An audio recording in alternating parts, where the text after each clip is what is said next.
سلام و وقتتون بخیر. ممنون که همراهین با همه بدیها و کاستی‌ها.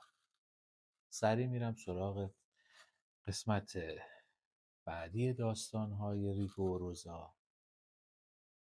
قصه 4، جشن گرفتن. ریگو پوست پلنگیشو میلیسید. با زبونش پنجه‌هاشو، با پنجه‌هاش سرشو، بعد دوباره با زبونش پنجه‌هاشو. کاملا ساده بود. فقط تمیز کردن پشت گردنش سخت. روزا تماشا میکرد و پرسید: میگم امروز یه روز خاصه؟ چرا تو اینقدر مفصل خودتو تمیز میکنی؟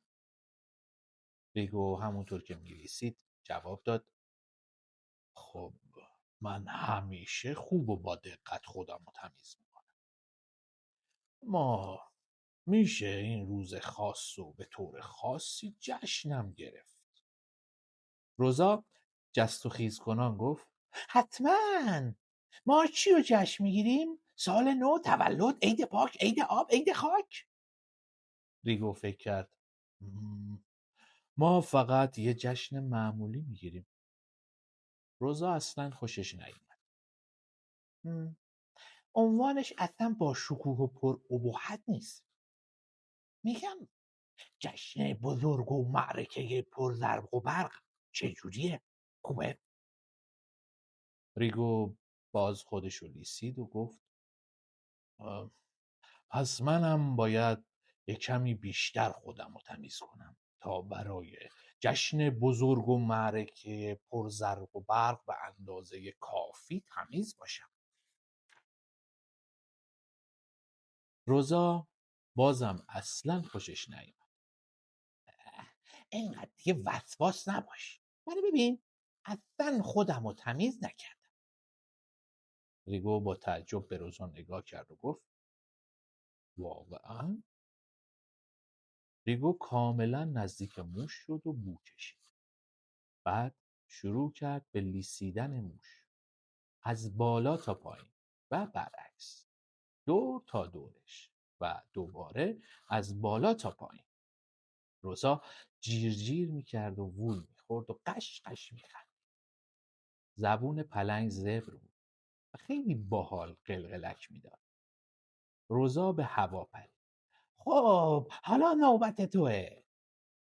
از پشت پلنگ رفت بالا و پشت گردن ریگو رو تمیز لیسید. ریگو قش خندید. مدتی طولانی هر دوی اونها جیر جیر کردن. خودشونو تمیز میکردن و میخندن. بالاخره کاملا تمیز شدن و کنار هم نشستن. روزا به پهلوی ریگو زد و گفت: میگم آماده شدن برای جشن معرکه پرزرق و برقمون انقدر قشنگ بود که من دیگه اصلا نیازی به جشن بزرگ معرکه پرزرق و برق ندارم. قصه بعدی، دانای کل. روزا به زحمت با چشمای سیاه کوچیک موشیش به خورشید نگاه میکرد. آسمون آبی بود. یه پرنده آواز میخوند. رایحه‌ای ناشناخته تو هوای گرم پراکنده بود. روزا از ریگو پرسید: ریگو، امروز یه شنبه است؟ ریگو فقط جواب داد: فرقی نمیکنه. چه فکری کردی؟ ما داریم از روز عالی لذت میبریم. از یه روزی که حتی اسمش هم نمیدونیم. این اصلا ممکن نیست. ریگو با چنگالش پشت گوششو خاروند. خیلی آروم گفت: خب لازم نیست اسم روزی رو بدونم تا ازش لذت ببرم. فکر نمی کنم اگه بتونم اسم روزی رو ببرم فردا دوباره تکرار بشه. روزا گفت: خب اما اگه یه اسم داشته باشه بهتر میتونی اونو یادت بیاری.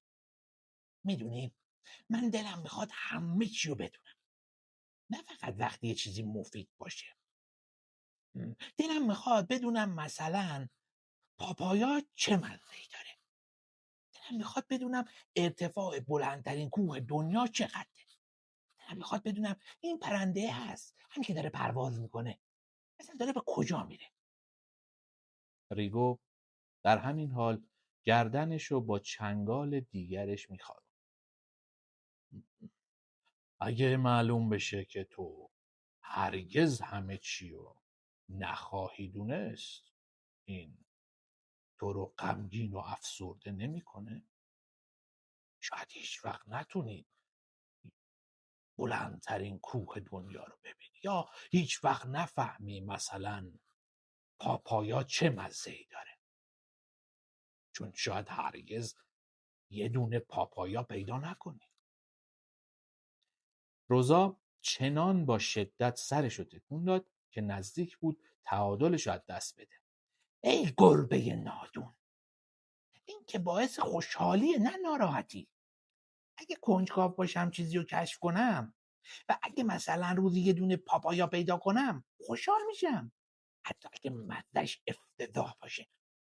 مهم اینه که بازم یه چیز بیشتری میدونم.